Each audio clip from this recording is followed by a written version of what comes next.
یہ پلیز مجھے شور کیجیے گا کہ آپ لوگوں کو آواز آ رہی ہے، پھر میں سٹارٹ کروں انشاءاللہ۔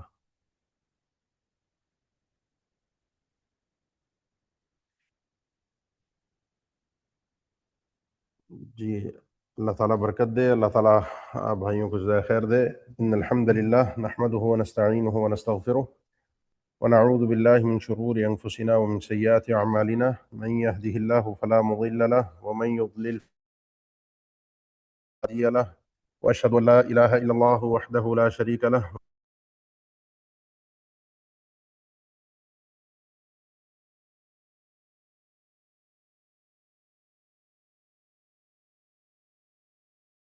خلقکم من نفس واحدہ منهما رجالا كثيرا ونساء واتقوا الله الذي تساءلون به والأرحام إن الله كان عليكم رقيبا يا أيها الذين آمنوا اتقوا الله وقولوا قولا سديدا يصلح لكم أعمالكم ويغفر لكم ذنوبكم ومن يطع الله ورسوله فقد فاز فوزا عظيما أما بعد فإن أصدق الكلام كلام الله وخير الهدي هدي محمد صلى الله عليه وسلم وشر الأمور محدثاتها وكل محدثة بدعة وكل بدعة ضلالة وكل ضلالة في النار اللهم صل على محمد وعلى آل محمد كما صليت على إبراهيم وعلى آل إبراهيم إنك حميد مجيد اللهم بارك على محمد وعلى آل محمد كما باركت على إبراهيم وعلى آل إبراهيم إنك حميد مجيد اللهم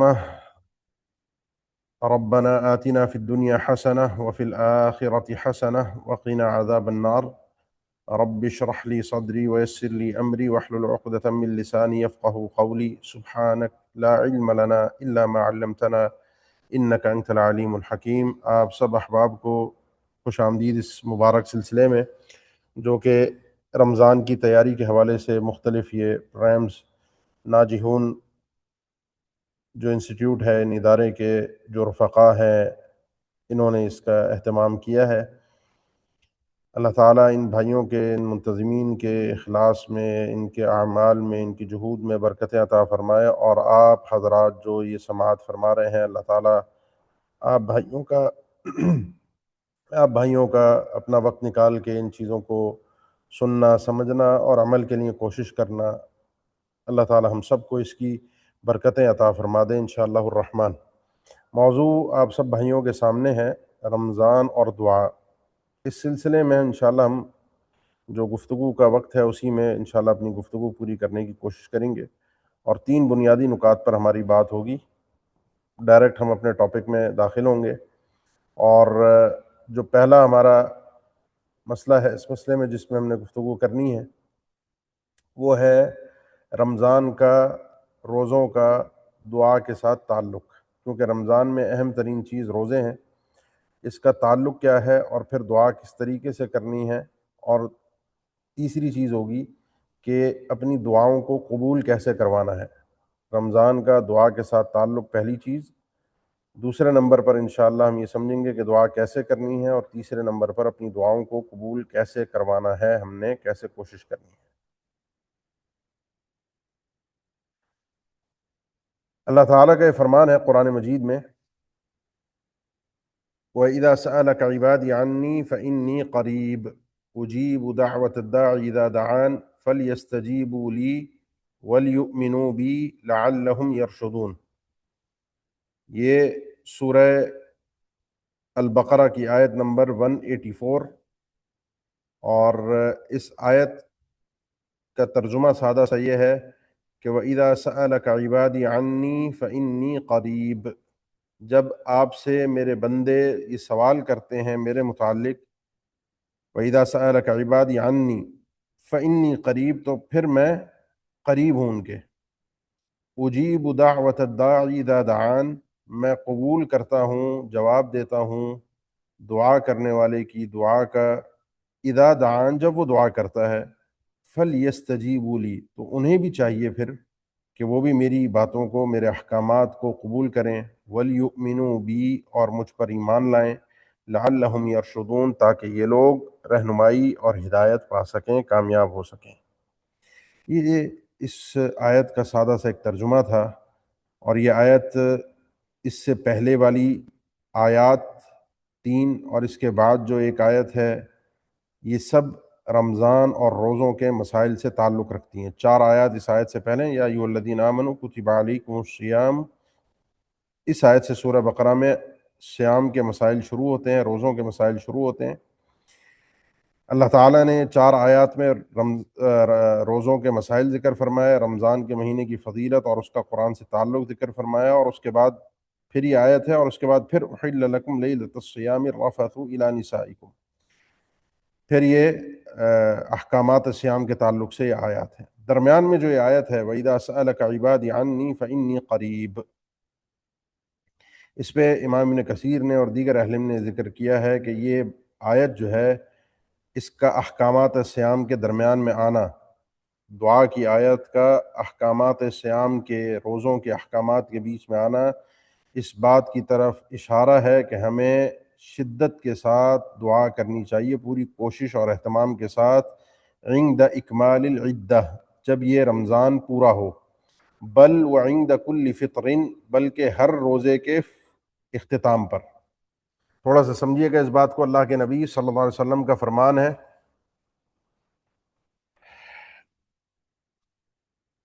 فرمان یہ ہے، للصائم دعوت لا ترد حتى يفطر، للصائم دعوت لا ترد حتى يفطر، صائم روزے دار کی ایک دعا ہے جو رد نہیں ہوتی یہاں تک کہ وہ افطار کر لے۔ اس کے 3 مفہوم ہیں جو شارحین حدیث نے ذکر کیے ہیں۔ ایک معنی ہے کہ روزے دار کی دعا پورے روزے میں قبول ہوتی ہے، کیونکہ للصائم دعوہ، روزے دار کی دعا، وہ صبح جب فجر سے اپنے روزے کا آغاز کرتا ہے تو وہ روزے دار ہے، جس وقت بھی دعا کرے گا اس کی دعا قبول ہوگی۔ شیخ ابن باز اور دیگر علماء نے اور پرانے شارحین حدیث نے بھی اس چیز کو ذکر کیا ہے کہ پورا دن دعا کرے۔ آکد، تاکید کے ساتھ، عند الافطار ہے، حتیٰ یفطر، کیونکہ حتیٰ للغایہ کے ہوتا ہے، اکثر میرے خیال ہے آپ طلبۃ العلم ہے، حتیٰ غایہ کے نہیں ہوتا ہے، اینڈ، تو اس کا اینڈ ہوگا افطار کے وقت جب روزہ وہ کھولے گا۔ اس وقت تاکیدی طور پر ایک چیز آ گئی جو اکثر اہل علم کہتے ہیں کہ روزہ افطار کے وقت جو ہے وہ دعا قبول ہوتی ہے، اور جو میں نے امام نے کثیر کے حوالے سے ذکر کیا، یہ بھی اہل علم کا کہنا ہے کہ رمضان کے اختتام پر بھی دعا قبول ہوتی ہے، کیونکہ اس وقت بھی روزے کا افطار ہوتا ہے۔ افطار 2 طرح سے ہوتا ہے، افطار کا معنی روزہ کھولنا،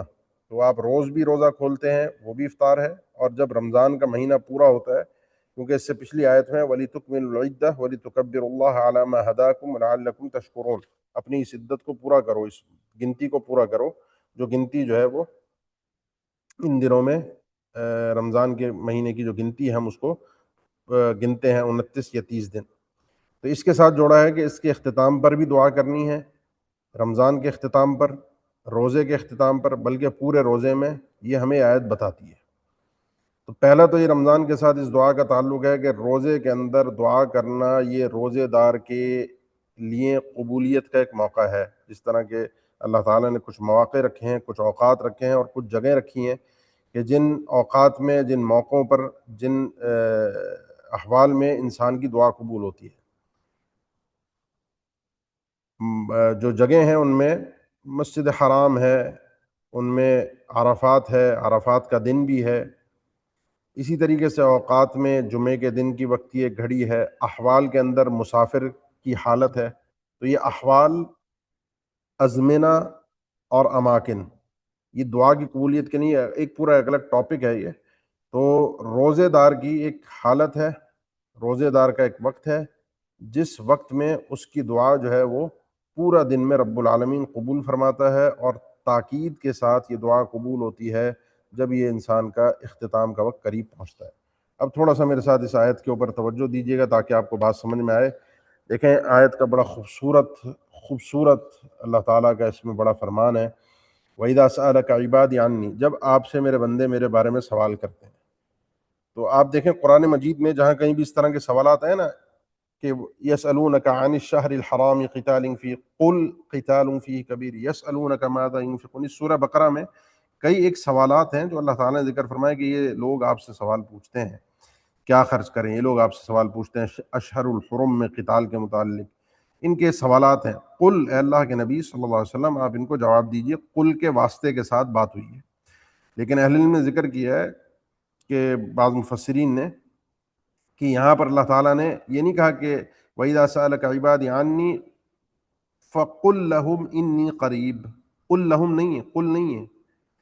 یعنی اللہ تعالیٰ نے ڈائریکٹ اس سوال کا جواب دیا ہے، ڈائریکٹ، اور درمیان میں جو واسطہ ہے اللہ کے نبی صلی اللہ علیہ وسلم کا قل کے ذریعے سے لفظوں میں، اس واسطے کو ختم کر کے گویا کہ سوال تو آپ سے ہے، اب جواب دینے کے لیے رب العالمین نے ڈائریکٹ جواب دیا ہے۔ اس بات کو سمجھانے کے لیے دو باتیں، کہ اللہ تعالیٰ اتنا قریب ہے کہ کسی واسطے کی ضرورت نہیں ہے، دعا کے معاملے میں اللہ تعالیٰ اتنا قریب ہے بندے کے کہ اس اللہ کو پکارنے کے لیے بندے کو کسی واسطے کی ضرورت نہیں ہے۔ اللہ تعالیٰ نے ڈائریکٹ آ کر جواب دیا ہے کہ انی قریب، کوئی درمیان میں قل یا کوئی اور بات رب العالمین نے نہیں کہی، اور بندے کو یہ بھی سمجھایا ہے دوسری چیز کہ ڈائریکٹ مانگنا سیکھے، دعا صرف اللہ ہی کا حق ہے، دعا کسی اور سے مانگی ہی نہیں جا سکتی۔ وَإِذَا سَأَلَكَ عِبَادِي عَنِّي فَإِنِّي قَرِيب، اب اس شعور کے ساتھ اللہ سے انسان مانگے کہ اللہ قریب ہے، اللہ تعالیٰ، اللہ ذو الجلال والاکرام قریب ہے، اور قریب اور معیت کے معنی کی اب ہم یہ جو اسماء و صفات کی بحث ہے اس میں ہم نہیں جانا چاہتے۔ اللہ اپنے عرش پر مستوی ہے اور اللہ ہمارے قریب بھی ہے، اللہ اپنے عرش پر مستوی ہے اور اللہ ہمارے قریب بھی ہے، اور قریب ایسے ہے کہ جتنا ہم نیچے زمین پر سجدے میں جھکتے ہیں اور ادعوا ربکم تضرعا وخفیہ، اللہ کو پکارو، اللہ سے دعا مانگو، تمہاری دو کیفیتیں ہونی چاہیے، اندرونی طور پر دل کے اندر تضرع ہو اور ظاہری طور پر خفیہ ہو، بڑے آہستہ چپکے سے اللہ سے انسان اپنی راز و نیاز کی باتیں کرے سجدے میں جا کر، فإنی قریب، میں بندے کے قریب ہوں۔ اب بندہ جو بھی اللہ سے سوال کرتا ہے، چاہے وہ دعا عبادت ہو تو اللہ تعالیٰ اس کو بھی قبول کرتا ہے اور اس کا اجر دیتا ہے، چاہے دعائے مسئلہ ہو، مانگنا ہو ہمیں اپنی حاجت کو، اپنی ضرورت کو رب العالمین سے، تو اللہ تعالیٰ وہ بھی عطا فرماتا ہے جو انسان طلب کرتا ہے۔ اب آیت کا اگلا حصہ، اذا سألک عبادی عنی فإنی قریب اجیب دعوت الداعی اذا دعان، کیا الفاظ ہیں کہ انسان عشش کر اٹھے، اجیب دعوت الداعی اذا دعان، کہ رب العالمین نے فرمایا کہ میں قبول کرتا ہوں دعا کرنے والے کی دعا کو، اذا دعان، جب وہ مجھے پکارتا ہے۔ دو باتیں اس جملے میں سمجھیے گا کہ اللہ تعالیٰ نے یہ نہیں کہا کہ میں اس کی ضرورت کو پورا کرتا ہوں، بلکہ فرمایا کہ اجیب دعوت الداعی اذا دعان، جب بھی وہ مجھے پکارتا ہے۔ اذا دعان، اذا دعان کا یہ داعی جو ہے دعا کرنے والا، وہ اس وقت تک دعا کرنے والے کا اس پر اطلاق نہیں ہوتا داعی کا جب تک وہ دعا نہ کرے، جب بھی وہ دعا کرنے بیٹھتا ہے اور سچائی کے ساتھ، صدق دل کے ساتھ مجھ سے مانگتا ہے، رب العالمین سے سوال انسان کرتا ہے، تو اجیب دعوت الداع، میں اس کی دعا کو قبول کرتا ہوں، میں قبول کرتا ہوں۔ رب العالمین نے نہیں فرمایا کہ وہ جو اپنی ضرورت، اپنا جو مسئلہ، اپنی جو حاجت پیش کر رہا ہے اس کو وہ پورا فرما دے گا، یعنی جو اس نے مانگا ہے اس کی حاجت کو پورا کر دیا جائے گا۔ جیسے ہم دعاؤں میں، بعض دعاؤں میں پڑھتے ہیں یا قاضی الحاجات اقضی حاجاتنا، اللہ نہیں فرمایا کہ یقضی الحاجات، اللہ نے فرمایا اجیب دعوت دا، یعنی اللہ واللہ یجیب الدعوات۔ تو تھوڑا سا بات کو سمجھیے گا کہ اجابت الدعا جو ہے، دعا کو قبول کرنا جو ہے، یہ قضاء الحاجہ سے عام ہے۔ قضاء الحاجہ یعنی میں نے ایک سوال رکھا اللہ سے کہ اللہ رب العالمین مجھے اس سال حج کی توفیق دے دے، یہ میری ایک حاجت ہے جو میں نے اللہ کے سامنے رکھی ہے۔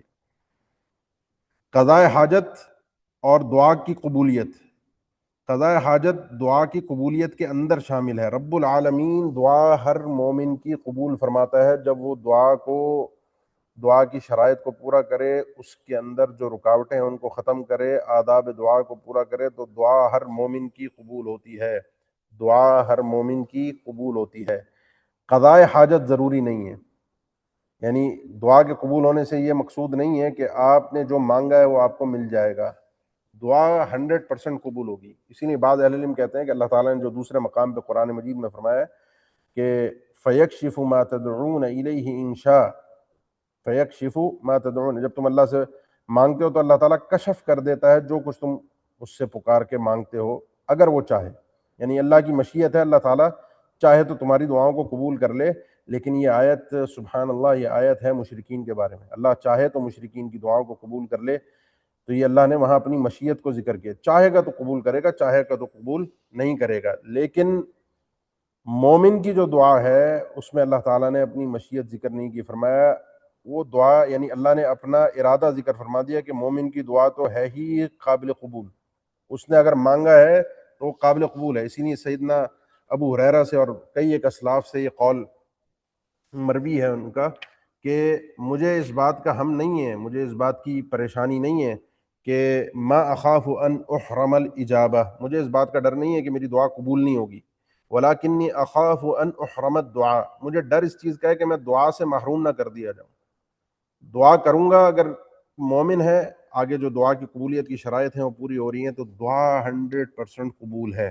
دعا 100% قبول ہے. یہ اجابت الدعا اس کو کہا جاتا ہے، اور دعا میری اور آپ کی قبول ہوتی ہے، مومن کی رد نہیں ہوتی. لیکن اس کے لیے دو شرطیں ہیں کہ جو حدیث میں آئی ہیں، صحیح مسلم کی حدیث میں، کہ مومن کی دعا قبول ہوتی ہے ما لم يدع باثم او قطیعہ، کوئی گناہ کی دعا نہ کرے اور کوئی ایسی دعا نہ کرے کہ جس میں کوئی رشتہ داری کو توڑنا ہو یا کسی کی ہلاکت اور بربادی کا معاملہ ہو، اور وہ ناحق اس چیز کا اللہ سے تقاضا کر رہا ہو، اللہ تعالیٰ سے دعا کر رہا ہو. تو جب تک یہ دعا اس انداز میں نہیں کرتا رب العالمین کی طرف سے اس بندے کی دعا کو قبول کیا جاتا ہے. اور بھی اس کی قیود ہیں، وہ ہم آگے ذکر کرتے ہیں انشاءاللہ. تو دعا قبول ہوتی ہے آپ سب کو پتہ ہے، لیکن دعا کی قبولیت کی تین شکلیں ہیں. بندے نے دعا کر دی، دعا قبول ہو گئی. اب اگر اس نے جو مانگا ہے وہ رب العالمین کی طرف سے اسے عطا ہو سکتا ہے. اس نے جو مانگا ہے، جو وہ چاہ رہا ہے اللہ سے کہ اللہ مجھے یہ میرا مسئلہ حل ہو جائے، تو وہ مسئلہ حل ہو سکتا ہے اس کا، اللہ کی اگر حکمت میں ہے کہ یہ جو اس نے مانگا ہے اس کو ملنا چاہیے. اب یہ جب انسان یہ دعا کرتا ہے اللہ سے تو قبول ہوتی ہے اس کی دعا. جو ابھی میں نے حدیث ذکر کی اثم اور قطیعہ کے حوالے سے، اس میں یہ بھی ہے کہ ما لم یستعجل، جب تک بندہ جلدی نہیں کرتا. تو صحابہ نے پوچھا استعجال کیا ہے، جلدی کرنا کیا ہے؟ اللہ کے نبی صلی اللہ علیہ وسلم نے فرمایا کہ جلدی کرنا یہ ہے کہ بندہ یہ کہے کہ اللہ سے میں کب سے یہ دعائیں کر رہا ہوں، آج تک میری اللہ نے اس دعا کو قبول نہیں کیا، میں جو مانگ رہا ہوں مجھے اب تک نہیں ملا. تو اب دیکھیں آپ، کبھی انسان اللہ سے دعا کرتا ہے اور جو مانگتا ہے، جو اپنی ضرورت پیش کرتا ہے اللہ کے سامنے، اللہ اگلے ہی لمحے وہ دعا مانگتا ہے اور اگلے ہی لمحے وہ دعا پوری ہو جاتی ہے. ابھی ہمارا اصل میں ون وے گفتگو ہے، اگر ٹو وے ہوتی تو میں آپ سے سوال کرتا کہ بتائیے کوئی ایسی دعا کہ اس دعا میں مانگی گئی ہو اور اگلے ہی لمحے رب العالمین نے اس کو قبول کیا ہو اور اسی ضرورت کو اسی طریقے سے. تو اس میں ایک ہمیں یونس علیہ السلام کی دعا ملتی ہے، وَظَنُّونِ إِذْ ذَهَبَ مُغَاضِبًا فَظَنَّ أَن لَّن نَّقْدِرَ عَلَيْهِ فَنَادَىٰ فِي الظُّلُمَاتِ أَن لَّا إِلَٰهَ إِلَّا أَنتَ سُبْحَانَكَ إِنِّي كُنتُ مِنَ الظَّالِمِينَ. یہ دعا سیدنا یونس علیہ السلام نے فرمائی، اور اللہ تعالیٰ نے ان کو فَاسْتَجَبْنَا لَهُ وَنَجَّيْنَاهُ مِنَ الْغَمِّ وَكَذَٰلِكَ نُنجِي الْمُؤْمِنِينَ. ہم نے ان کی اس دعا کو قبول کیا اور ان کو اس پریشانی سے، مچھلی کے پیٹ میں تھے، وہاں سے اندھیروں میں سے نکال کر پھر دوبارہ رب العالمین خشکی پر لے آیا، ان کی اس تکلیف کو ختم کر دیا. اور انہوں نے تکلیف کا ذکر ہی نہیں کیا. یہ بھی ایک عجیب انداز ہے اللہ سے مانگنے کا کہ کبھی انسان اللہ سے مانگے اور اپنی بس ضرورت کو پیش نہ کرے. وہ ضرورت تو دل میں ہو، وہ تو دل کی مرادوں کو، دل کے مسائل کو، سب چیزوں کو جانتا ہے. بس رب العالمین کے سامنے بندہ دو باتیں کر دے، ایک اس کی کبریائی کا اعلان کر دے، ایک اس کے بڑے ہونے کا اعتراف کر لے، اور ایک اپنے کمزور ہونے کا، کمتر ہونے کا، قصوروار ہونے کا اعتراف کر لے. اور یہاں اس دعا میں یہی ہے، لا الہ الا انت سبحانک انی کنت من الظالمین. اس میں اللہ تعالیٰ کی کبریائی ہے، بڑائی ہے. لا الہ الا انت، یہ سب سے عظیم ذکر ہے. اللہ کی عبودیت کا اعتراف ہے، اللہ ہی ایک اکیلا الہ ہے. سبحانک، اے اللہ، جو لوگ تیری طرف مختلف عیوب منسوب کرتے ہیں، تیرا شریک بناتے ہیں، تو ہر عیب سے پاک ہے. یہ اللہ کی کبریائی کا اعلان کر دیا، اور اس کے بعد انی کنت من الظالمین، اپنی غلطی کا اعتراف کر لیا. اب جو مقصود ہے، جو چاہ رہا ہے انسان، جو اس کی حاجت ہے وہ دل میں ہے، وہ رب العالمین کو پتہ ہے. تو دعا کے اندر ہم بات تو الگ سے کرنی تھی، لیکن یہ ادب اپنے لیے نوٹ کر لیجئے کہ دعا کا سب سے اہم ترین ادب یہ ہے، یا ایھا الناس انتم الفقراء الی اللہ واللہ هو الغنی الحمید، کہ انسان اللہ کی کبریائی، اللہ کی تعریف، اللہ کا بڑا پن، اس کا اعتراف کرے اپنی زبان سے، یہ رب العالمین کا مطلوب ہے ہم سے، اور اپنے کمزور اور حقیر اور معمولی ہونے کا، فقیر اور محتاج ہونے کا اقرار کر لے۔ انتم الفقراء، ساری انسانیت تم سب فقیر ہو اللہ کے، واللہ هو الغنی الحمید، اللہ کو کسی کی ضرورت نہیں ہے، وہی تعریف کے لائق ہے۔ تو یہ دعا کی اور اگلے ہی لمحے وہ دعا قبول ہو گئی، جو مانگا بالکل اسی طرح مل گیا۔ اسی طرح میں ایک دعا ملتی ہے سیدنا موسیٰ علیہ السلام کی، مدین میں پہنچے تھے، آپ سب کے علم ہے، انہوں نے بھی اللہ سے دعا کی، اپنی پریشانی رکھی، ایک نیکی کی، اور وہ نیکی یہ تھی کہ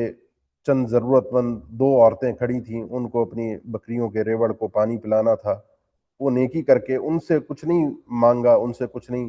اپنے مسئلے کو ان سے نہیں کہا کہ میں آیا ہوں، کھانے کے لیے کچھ نہیں ہے، رہنے کے لیے جگہ نہیں ہے، کام نہیں ہے، کچھ نہیں ہے، بس فسقا لہما، یہ نیکی کی، ان کے ریوڑ کو پانی پلا دیا ان دو خواتین کے، ثم تولی الی الظل، پھر منہ پھیر کے ایک سائے کی طرف چلے گئے، ان کی طرف متوجہ ہی نہیں ہوئے، ان خواتین کی طرف، اور اپنے رب سے کہا، فقال ربی انی لما انزلت الی من خیر فقیر، اللہ جو بھی خیر ہے نا، اس وقت تو کچھ بھی نہیں ہے، آج تک جو بھی تیری طرف سے خیر آئی ہے اس کا محتاج رہا ہوں، آگے بھی جو خیر ہے بس وہ خیر عطا کر دے، اب خیر کیا ہے، میری ضرورت کیا ہے، وہ تو اچھی طرح جانتا ہے۔ دو جملوں میں بات ہوتی ہے اللہ سے، ربی انی لما انزلت الی من خیر فقیر، ربی انی لما انزلت الی من خیر فقیر، اللہ سے ان دو جملوں میں انسان اللہ کے سامنے اپنی استدعا رکھتا ہے، لمبی چوڑی بات نہیں کرتا۔ اللہ کے سامنے بندے نے یہ بات رکھ دی اور اللہ سے کہہ دیا، اللہ انی لما انزلت الی من خیر فقیر، دو جملوں میں بات، پہلی اپنی محتاجگی، لما انزلت الی من خیر فقیر، اللہ کی کبریائی کا اعتراف کہ ہر نعمت تیری طرف سے ہے، فجاءته احداهما تمشی علی استحیاء، اگلے ہی لمحے انہوں نے دیکھا کہ ان دو خواتین میں سے ایک ان کی طرف آ گئی۔ اب وہ واقعہ بڑا طویل ہے، لیکن سارے مسئلے ان دو جملوں سے اللہ نے حل فرما دیے، جو دل میں تھا وہ سب پتہ چل گیا۔ رب انی لما انزلت الی من خیر فقیر، گھر بھی مل گیا، گھر والی بھی مل گئی جائز اور حلال طریقے سے، کام کاج بھی مل گیا، کھانے پینے کا بندوبست ہو گیا، رہنے کا ہو گیا، 8 سے 10 سال کی مدت طے ہوئی، سب کچھ آپ کے علم میں ہے۔ اچھا مزے کی بات عجیب ہے کہ وہ شخصیت ہے کہ یہاں پر اب بکریوں کو پانی پلایا، 10 سال 8 سال خدمت کی، ایک طرح کی اجیر تھے، بڑی عجیب حالت میں مصر سے نکلے تھے، مدین پہنچے تھے، بڑا عجیب معاملہ تھا، لیکن انسان کی کیا کیفیت ہوتی ہے اس کو نہیں پتہ ہوتا۔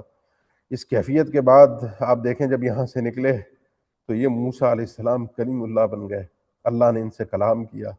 اور یہاں سے جب مدین سے روانہ ہوئے واپس تو اللہ نے ان سے ڈائریکٹ کلام کا، زمین پر ان کو شرف بخشا، جو قرآن و حدیث میں کسی اور انسان کو زمین پر رہتے ہوئے شرف رب العالمین نے نہیں دیا، قرآن و حدیث میں اس کا ثبوت نہیں ہے۔ جو ہمارے سامنے ادلہ ہیں ان کے اندر زمین پر رہتے ہوئے یہی ایک واحد شخصیت ہے کہ جن سے اللہ نے کلام کیا، اور اس سے پہلے ان کا دنیا میں مقام اور مرتبہ کیا تھا، دنیا کی نظروں میں، دنیا کے حساب سے ناپ تول کے وہ آپ سب کے سامنے ہے۔ کبھی کبھی دعائیں دہائیوں پر جا کر قبول ہوتی ہیں، انسان جو مانگتا ہے وہ رب العالمین کی طرف سے چند دہائیوں بعد ملتا ہے۔ مانگیے اپنے اللہ سے، آگے رمضان کا مہینہ آ رہا ہے، پریشان ہیں، آپ کے مسائل ہیں، ہاں وقت آ گیا ہے، جمعے کا دن بھی آپ کو مل جائے گا، وہ ایک گھڑی جس میں رب العالمین دعاؤں کو رد نہیں کرتا۔ آپ روزے سے ہوں گے، بھوکے پیاسے ہوں گے، آپ کے منہ کے اندر سے آنے والی جو خوشبو ہوگی، جو روزے کی وجہ سے ایک بدبو محسوس ہوتی ہے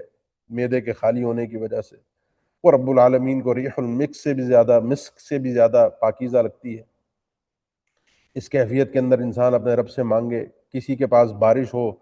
تو وہ 3 چیزیں جمع ہو گئیں، کوئی مسافر ہو تو وہ چوتھی حالت بھی جمع ہو گئی، کوئی سفر کے اندر عمرہ کر رہا ہو مسجد حرام میں ہو وہ 5ویں حالت جمع ہو گئی۔ یہ اسباب جمع کیجئے، اپنے مسائل کو اکٹھا کیجئے، اپنے ہم اور غم کو اپنے رب العالمین ارحم الراحمین کے سامنے پیش کر دیجئے۔ ایک ایک دکھڑا تفصیل کے ساتھ بھی سنا سکتے ہیں آپ اللہ کو، اختصار کے ساتھ بھی بات کر سکتے ہیں، 2 جملوں میں بھی بات کر سکتے ہیں، لا الہ الا انت سبحانک انی کنت من الظالمین بھی کہہ سکتے ہیں، رب انی لما انزلت الی من خیر فقیر بھی کہہ سکتے ہیں۔ اللہ اگلے ہی لمحے آپ کے مسئلے بھی حل کر دے گا۔ کبھی دہائیوں کے بعد بھی ہوتے ہیں، یعقوب علیہ السلام بیٹے ان کے دور ہوئے، اللہ سے دعا کی، پتہ چلا تو فصبر جمیل واللہ المستعان وعلی ما تصفون، واللہ المستعان۔ لمبی چوڑی بات نہیں تھی، دو جملے تھے، جو کچھ تم بیان کر رہے ہو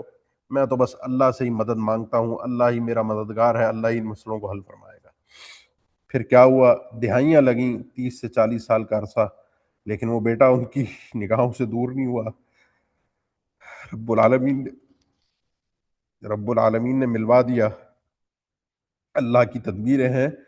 اس کی حکمتیں ہیں، انسان کو جلد بازی نہیں کرنی چاہیے، اپنے رب پر پورا بھروسہ اور اطمینان رکھنا چاہیے۔ رب العالمین کی عطا ہیں، اس کے خزانے ہیں، اس کی تعریف ہے اسی کی، انسان کو ان چیزوں کو اپنے سامنے ہمیشہ رکھنا چاہیے۔ اور کبھی دعائیں قبول ہوتی ہیں، انسان جو مانگے بالکل ویسے ہی اس کو مل جائے، لیکن اس میں رب العالمین کبھی دہائیاں نہیں لگتی بلکہ صدیاں نکالتا ہے، اور صدیوں بعد جا کر وہ دعا قبول ہوتی ہے۔ سیدنا ابراہیم علیہ السلام نے دعا کی تھی بیت اللہ کی تعمیر کے بعد، اور نیکیوں کے اختتام پر، یہی رمضان کے اندر روزے کے اختتام پر دعا کا فلسفہ بھی یہی ہے کہ نیکیوں کے اختتام پر دعا قبول ہوتی ہے، نماز کے اختتام پر، دبور صلوات المکتوبہ،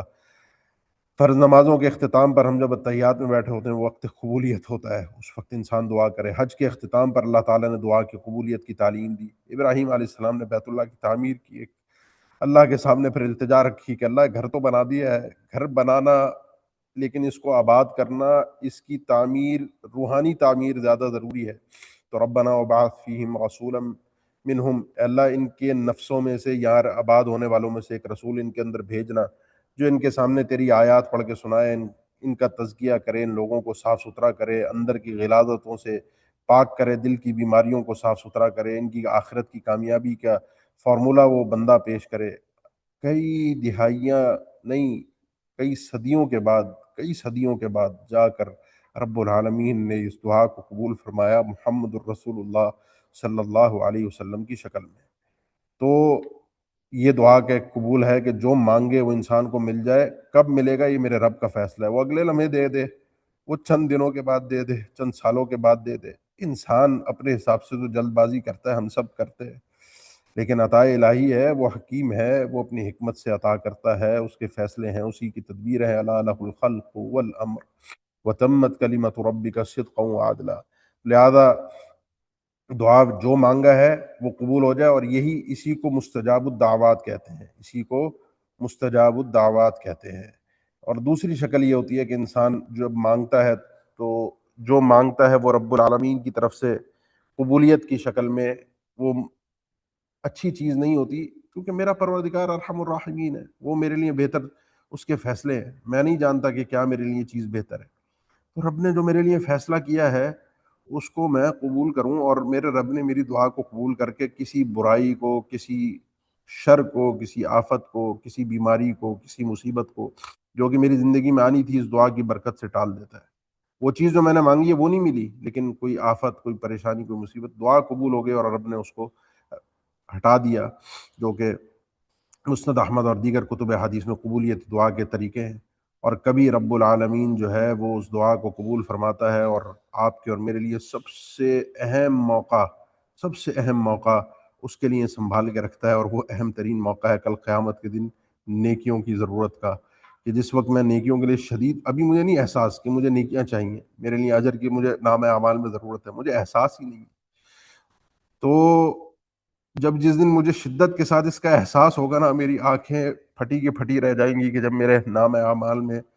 وہ اجر اور وہ نیکیاں میرے سامنے آئیں گی جو میری دعا کی بدولت رب العالمین مجھے عطا فرمائے گا، اور جس کی وجہ سے میرے لیے کامیابیاں مجھے حاصل ہوں گی۔ تو دعا قبول ان 3 شکلوں میں ہوتی ہے۔ بات زیادہ لمبی نہ ہو، اب یہ بس گزارش اتنی اب آپ سے ہے کہ جس رب العالمین سے آپ پکار رہے ہیں، کیونکہ آداب دعا پر ہم نے اب تھوڑی سی بات کرنی ہے، جس رب العالمین کو آپ پکار رہے ہیں، اس میں نے ابھی درمیان میں ذکر کیا کہ اللہ کی کبریائی، اللہ کی بڑائی، اللہ کی تعریف، یہ دعاؤں کی اصل روح ہے، اس کے بغیر دعا نہیں ہے۔ اللہ کی کبریائی کے بغیر، اللہ کی حمد کے بغیر، اللہ کی شان بیان کیے بغیر، اللہ کی تعظیم، اللہ ذوالجلال والاکرام، جس اللہ سے ہم مانگ رہے ہیں وہ تو کہتا ہے ما عندکم ینفد وما عند اللہ باق، جو کچھ تمہارے پاس ہے وہ تو سب فنا ہو جائے گا، جو اللہ کے پاس ہے کبھی فنا نہیں ہوگا۔ یرزق من یشاء بغیر حساب، جس کو چاہے بغیر حساب عطا فرما دیتا ہے۔ وہ تو ایسا ہے کہ جب اس سے ابلیس نے کہہ دیا تھا قال ربی فانظرنی الی یوم یبعثون، اس نے بھی ربی کہہ کر دعا کی تھی، تھا ملعون مطرود رجیم، لیکن وہ اللہ کی شان جانتا تھا کہ ربی یہ ایک راز ہے۔ ربی انبیاء کی آپ دعائیں اٹھا کر دیکھیں، ربی راز ہے، اللہم ایک راز ہے۔ یہ دعا کے اندر یہ لفظ ربی اور لفظ اللہم یہ راز ہے، اور ربی ایک خصوصی راز ہے، یہ اللہ کی کبریائی بھی ہے، اس میں اللہ کی تعظیم بھی صرف لفظ ربی کے اندر، کہ اس میں انسان ایسی اپنائیت کا اپنے رب سے اظہار کرتا ہے کہ میرا رب، ربی اپنائیت کا اظہار دیکھیں، میرا رب، میرا پروردگار، میرا اللہ۔ انسان جب اس اپنائیت کے ساتھ اپنے رب سے کہتا ہے ربی، تو اس ملعون نے، مطرود نے بھی کہا، ابلیس نے اس ٹائم پہ، اور اس چیز کو استعمال کیا، ربی انظرنی الی یوم یبعثون، اللہ مجھے یوم یبعثون تک، قیامت کے دن تک مہلت دے دے۔ اللہ نے قبول کر لیا، اس کے خزانوں میں کمی نہیں ہے، اس کے لیے کوئی چیز محال نہیں ہے، ناممکن نہیں ہے۔ یا عبادی لو ان اولکم آخرکم انسکم وجنکم قاموا فی صعید واحد فسالونی فاعطیت کل انسان مسألتہ ما نقص ذلک مما عندی، اے میرے بندو،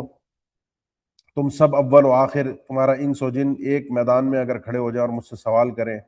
جو انسان جو مانگنا چاہتا ہے، ساری انسانیت آدم علیہ السلام سے قیامت تک آنے والا آخری شخص، انسان اور جن سب مل کر سوچیں آپ کی کیا دل میں خواہش ہے، کیا مانگنا چاہتے ہیں، مانگیں، ساری انسانیت مانگے، سارے جن مانگیں،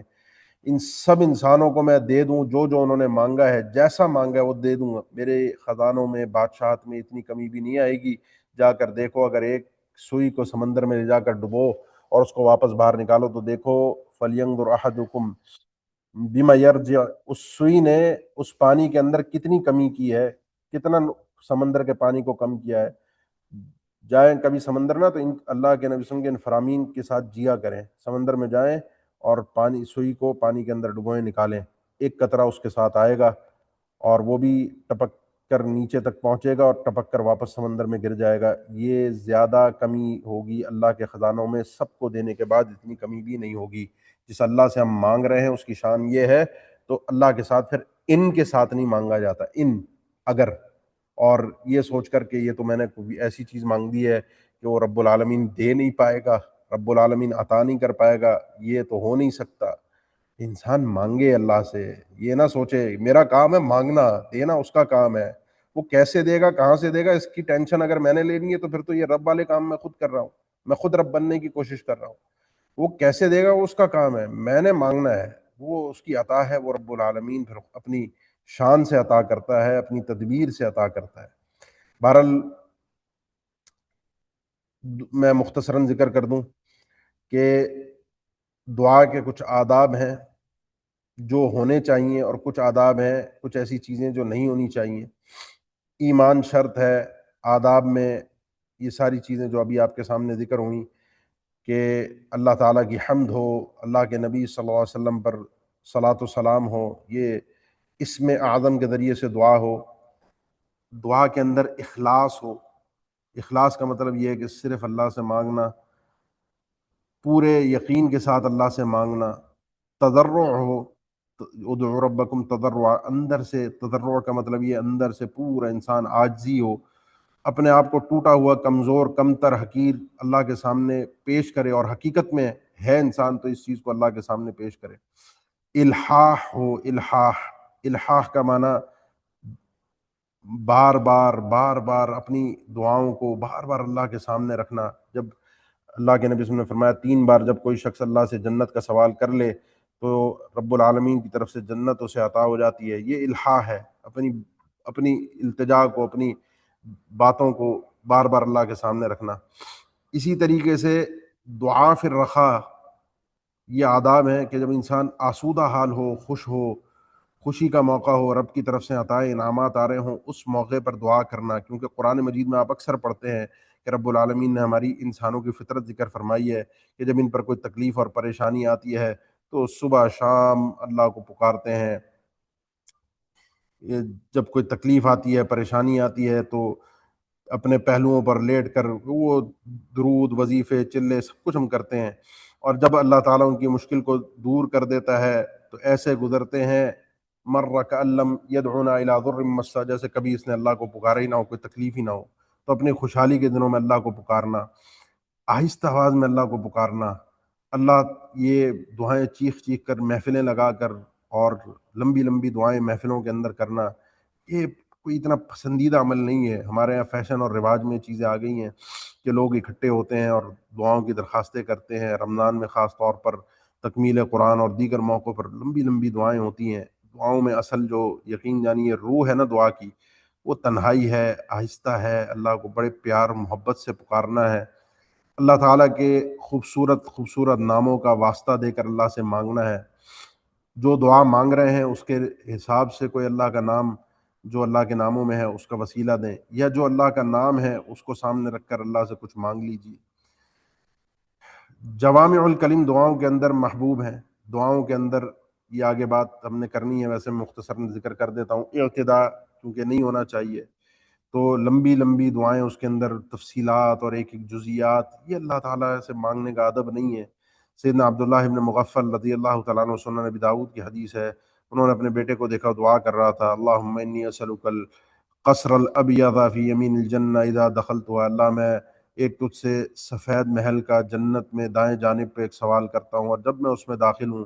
اب اپنے بیٹے کو دیکھیں، یہ دین سکھانا ہماری ہم سب کی ذمہ داری ہے۔ کوئی انسان غلط کر رہا ہے، صحیح کر رہا ہے، اس کی اصلاح کرنا، تو اپنے بیٹے کو روکا اور بیٹے کو روک کر کہا کہ بیٹا جب اللہ سے مانگو تو اس طریقے سے نہیں مانگا جاتا، اللہ سے دعا کرنی ہے تو سیدھا جنت کا سوال کرو اور اپنے آپ کو جہنم سے بچانے کے لیے اللہ سے دعا کرو۔ یہ اتنی تفصیلات، سفید رنگ کا محل اور جنت میں کس سائڈ پر ہو، لوکیشن کیا ہو، یہ اللہ سے باتیں نہیں ہوتی، کیونکہ میں نے اللہ کے نبی صلی اللہ علیہ وسلم کو فرماتے ہوئے سنا تھا کہ قرب قیامت ایسے لوگ آئیں گے یا ایسی قوم آئے گی قرب قیامت کے، اس میں الفاظ نہیں ہے کہ سیکون فی امتی، میری امت میں ایسے لوگ ہوں گے، سیکون فی ہذہ الامہ قوم یعتدون فی الطہور والدعاء، جو طہور کے اندر وضو، استنجا، یہ جتنے بھی غسل کے معاملات ہیں، جس طرح کہ آج کل یہ ہمارے پانی کے نل ہیں اور فلش ہیں، فلش ٹینک بنے ہیں اور شاور بنے ہیں جس کو ہم کھول کر نہاتے ہیں، یعتدون فی الطہور، اس کی بڑی ایک لمبی تفصیل ہے، اور دعا کے اندر اعتداء، جس کی ایک شکل یہی ہے کہ انسان اتنی لمبی چوڑی دعا کرے، انسان قبلہ رخ ہو، طہارت سے ہو، یہ سب مستحبات ہیں دعاؤں کے لیے۔ اوقات، ایسے اوقات کا انتخاب کرے، ایسے وقتوں کا جن میں دعا قبولیت ہوتی ہے، ایسی جگہوں کا انتخاب کرے، ایسے احوال کا انتخاب کرے، تو یہ ساری چیزیں ہیں جو دعاؤں کی قبولیت کے لیے ہیں۔ ایسی چیزوں سے انسان بچ کر رہے جن کو اعتداء فی الدعاء کہا جاتا ہے۔ انسان اللہ کے ساتھ شرک کر رہا ہے، وہ دعا قبول نہیں ہوتی، بدعات کر رہا ہے، وہ دعا قبول نہیں ہوتی، دعاؤں کے اندر چیخ چلا رہا ہے، یہ دعا قبول نہیں ہوتی، ہاتھوں کو حد سے زیادہ آسمان کی طرف بلند کر رہا ہے، یہ دعا قبول نہیں ہوتی۔ دعاؤں کے اندر ایسی چیزیں جو مستحیلات ہیں، یہ شرعاً جائز نہیں ہے، ان کو مانگنا۔ اللہ کی رحمت کتنی وسیع ہے، جس طرح ایک اعرابی نے کہا تھا، اللہم ارحمنی محمدا ولا ترحم معنا احدا، اللہ صرف مجھ پر رحمت فرمانا اور محمد صلی اللہ علیہ وسلم پر، ہمارے علاوہ کسی پر رحمت نہ کرنا۔ تو اللہ کے نبی صلی اللہ علیہ وسلم نے فرمایا دعا صحیح نہیں ہے، تو اللہ کی رحمت اتنی وسیع چیز ہے، تم نے اس کو تنگ کر دیا۔ تو یہ بڑا ایک تفصیلی ٹاپک ہے، بہرحال گفتگو ہماری لمبی ہو گئی ہے کافی۔ آخر میں اختصاراً عرض اتنا ہے کہ اپنے آپ کو مستجاب الدعوات کس طریقے سے بنائیں کہ آپ وہ دعا جو آپ نے، میں نے ابھی شروع میں ذکر کیا نا کہ جو مانگا وہ مل جائے۔ دعا تو ہر مومن کی قبول ہونی ہے، لیکن اس شکل میں قبول ہو کہ جو میں چاہ رہا ہوں وہ مجھے مل جائے۔ سیدنا سعد بن ابی وقاص نے بد دعا فرمائی تھی، سیدنا سعید بن زید نے بد دعا فرمائی تھی، ان کے اوپر ایک عورت نے دعویٰ کیا کہ انہوں نے میری زمین ہڑپ کی ہے، تو انہوں نے کہا میں نے زمین ہڑپ نہیں کی، میں نے تو اللہ کے نبی کا فرمان سن رکھا ہے کہ جو شخص کسی کی ایک بالش بھی زمین کھا جائے، اس پہ قبضہ کر لے، تو قیامت کے دن آئے گا تو اس کو 7 زمینوں کے برابر طوق پہنایا ہوا ہوگا۔ تو اس عورت نے بہرحال دعویٰ کیا، تو انہوں نے کہا ٹھیک ہے، اگر یہ دعویٰ کر رہی ہے تو زمین اس کو دے دو، اور دعا کی کہ اللہ اگر یہ عورت جھوٹی ہے اور اس نے مجھے رسوا کرنے کے لیے کام کیا ہے تو اس کو میں بد دعا دیتا ہوں کہ اللہ اس کو بوڑھا کر، اندھا کر، اور اس کی زمین پر ہی موت ہو۔ اور بالآخر ایسا ہی ہوا، وہ نابینا ہو کر اپنی اس زمین پر پڑے ہوئے ایک گڑھے کے اندر گر کر مری۔ سیدنا سعد بن وقاص رضی اللہ تعالیٰ عنہ کے خلاف مصر میں ایک شخص نے دعویٰ کیا کہ یہ جہاد پر نہیں جاتے، امیر تھے، والی تھے، اور ان کے خلاف شکایتیں سیدنا عمر کے پاس آئیں تھیں، طویل واقعہ ہے۔ جہاد پر نہیں جاتے، مال غنیمت آتا ہے اس کو عدل کے ساتھ تقسیم نہیں کرتے، اور ہمارے درمیان فیصلہ امت وہ درمیان انصاف سے نہیں فرماتے، تو انہوں نے بھی اس شخص کے لیے کہا کہ اللہم ان قام ریاء و سمعہ، اللہ اگر یہ شخص کھڑا ہوا ہے صرف اپنی شہرت اور واہ کے لیے، مجھے رسوا کرنے کے لیے، تو اس کی عمر کو لمبا کر دے، کیونکہ میں جہاد پر نہیں جاتا، یہ سمجھتا ہے میں زندگی چاہتا ہوں، مرنے سے ڈرتا ہوں، اللہ اس کی زندگی کو لمبا کر اور اس کو فتنوں میں مبتلا کر، وعرضہ للفتن اللہم اطل عمرہ، اللہ اس کی عمر کو لمبا کر دے، اس کو فتنوں میں مبتلا کر دے اور اس کو فقر و فاقے میں مبتلا کر دے، کیونکہ میں مال کی چاہت چاہتا ہوں، میں مال غنیمت تقسیم نہیں کرتا، تو یہ فقر و فاقے میں مبتلا ہو، اور میں جو عدل نہیں کرتا تو یہ فتنہ ہے، تو اللہ اس کو فتنوں میں مبتلا کر، کیونکہ یہ اللہ کے دین پر حرف ہے، کسی کی عزت نفس پر حملہ کرنا۔ سیدنا سعد بن وقاص نے بد دعا کی تو بڑھاپے میں وہ شخص لوگوں کے سامنے ہوتا تھا، بوڑھا ہو گیا تھا، پلکیں بھی آنکھوں پر گری ہوئی ہوتی تھیں، ان کو اپنے ہاتھوں سے اٹھاتا تھا، اللہ معاف فرمائے، اور راستے میں گزرتی ہوئی خواتین کو دیکھتا تھا، چھیڑتا تھا، اور ساتھ میں کہتا تھا قد اصابتنی دعوت سعد، مجھے سعد کی بد دعا مار گئی، مجھے سعد رضی اللہ تعالیٰ عنہ کی بد دعا مار گئی۔ تو اسی طرح اویس قرنی جن کو کہا جاتا ہے رحمہ اللہ، صحیح مسلم میں ان کے مستجاب الدعوات ہونے کا واقعہ ذکر ہے۔ اللہ کے نبی صلی اللہ علیہ وسلم کی کئی ایک موقعوں پر دعائیں اللہ تعالیٰ نے قبول فرمائی ہیں، اور بڑا خوبصورت ایک انداز ہے مانگنے کا اللہ سے کہ آسمان کی طرف نگاہوں کو اوپر کرنا مانگنے کے لیے، صرف دل میں آس ہو، دل میں تمنا ہو، اور نگاہ بس آسمان کی طرف اٹھے، زبان سے کچھ نہ کہے، صرف آسمان کی طرف نگاہ اٹھائے۔ اور صحیح مسلم میں حدیث موجود بھی ہے، اللہ کے نبی صلی اللہ علیہ وسلم اکثر اپنی نگاہوں کو آسمان کی طرف اٹھاتے تھے، تو انسان اس طریقے سے اپنی نگاہوں کو آسمان کی طرف اٹھائے، اور قد نرا تقلب وجهک فی السماء، اے اللہ کے نبی صلی اللہ علیہ وسلم، ہم آپ کی نگاہوں کا آسمان کی طرف اٹھنا ہم دیکھ رہے ہیں، آپ کی ایک آرزو تھی، دل میں ایک تمنا تھی۔ تو میرے بھائی بس بات زیادہ لمبی نہ ہو، گزارش اتنی ہے، یہ رمضان آ رہا ہے، اس قابل بنائیے اپنے آپ کو کہ اللہ سے کچھ مانگ سکیں، دعا سے محروم نہ ہو۔ یقین جانیے بڑا دکھ ہوتا ہے جب خواتین افطار کے وقت افطار کی تیاری میں لگی ہوتی ہیں، بچے کھیل کود کر رہے ہوتے ہیں، اور میں بحیثیت مرد گھر کا بڑا غصے کے اندر بھوک اور پیاس کی شدت کی وجہ سے عجیب حالت میں ہوتا ہوں، نہ مجھے دعا کی پرواہ، نہ میں بچوں کو دعا کے لیے کہتا ہوں، نہ اپنے گھر والوں کو سکون دیتا ہوں کہ وہ اس وقت آئیں اور دعا کریں۔ تو للہ فی اللہ جو خواتین ہیں، جو مرد حضرات ہیں، جو تیاری کرنی ہے، کھانے پینے کا مہینہ نہیں ہے، ہم نے کھانے پینے کا افطار کے لوازمات کا مہینہ بنا دیا ہے۔ اللہ کے نبی صلی اللہ علیہ وسلم چند کھجوروں پر اکتفا کیا کرتے تھے افطار میں، تو کوشش کریں اللہ سے مانگیں۔ یہ یہ دعا اپنی ذات میں ایک عبادت ہے، انسان کو اس پر اجر ملتا ہے الگ سے، اور دعا کی قبولیت الگ سے ہے۔ اپنے مسئلوں کو شمار کیجئے، گنیے، مسائل کو ذہن میں لے آئیے، اپنے آخری وقت پر خاص طور پر جو سحری کا وقت ہے، استغفار کیجئے، اللہ سے مانگیے، اپنے افطار میں اللہ سے مانگیے، اپنے رب سے التجا کیجئے، اور اپنے آپ کو اس قابل بنائیے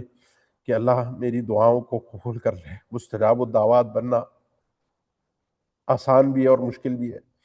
مشکل ہمارے لیے ہمارے زمانے کے اعتبار سے ہو گیا ہے،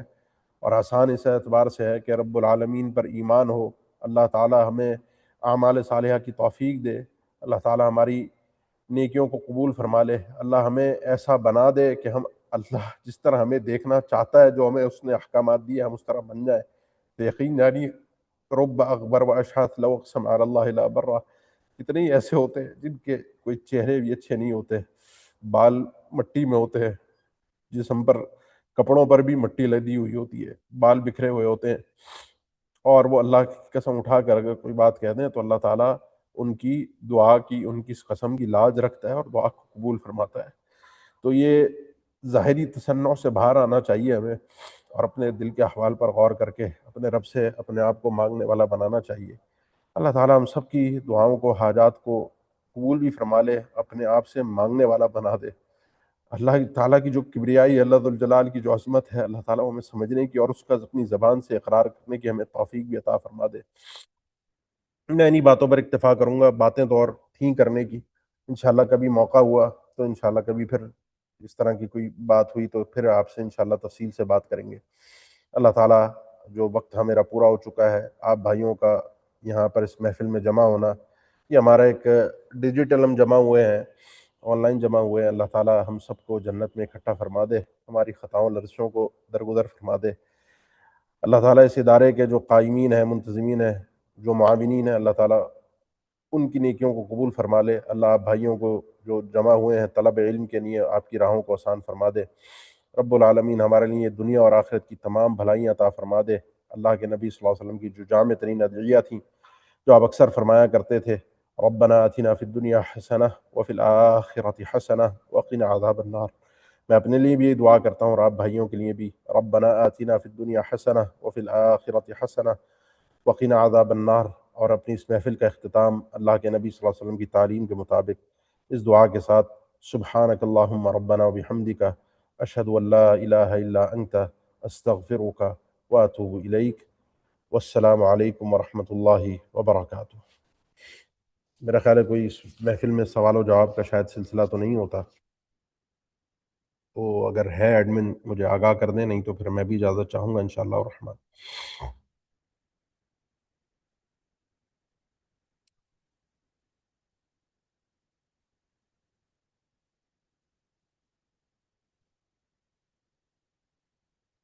بارک اللہ فیکم، السلام علیکم ورحمۃ اللہ وبرکاتہ۔